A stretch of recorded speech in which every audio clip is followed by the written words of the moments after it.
सूर्यवंश के महाराजा दिलीप और महाराजा दिलीप को कोई संतान नहीं हुआ करती थी।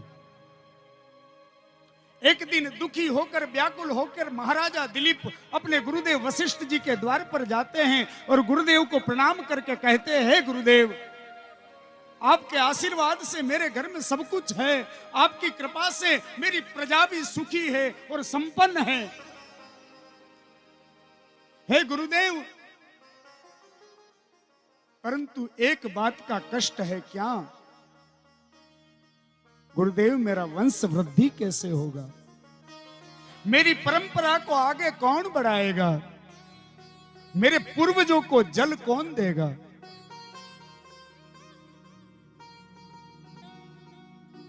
वशिष्ठ जी ने कहा, हे राजन, चिंता न करो।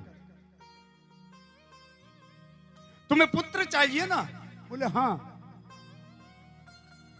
ये मेरी गौशाला है, इस गौशाला में तन मन और धन के समर्पित भाव से इन गायों की सेवा कर, और गौ माता की कृपा से तेरे यहां अवश्य बेटा होगा। वही राजा दिलीप महाराजा अयोध्या नरेश घर लौट करके नहीं गए, वही गुरु जी के आश्रम में साधारण वस्त्र पहन करके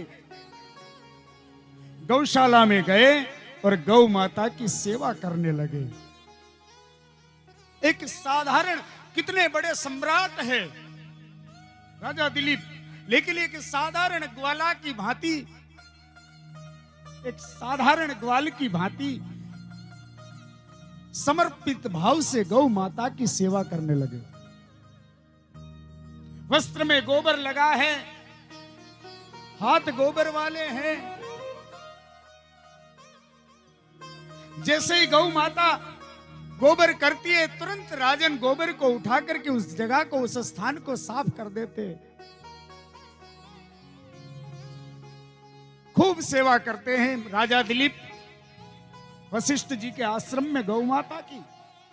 रात्रि को जब के अंदर ही सोते थे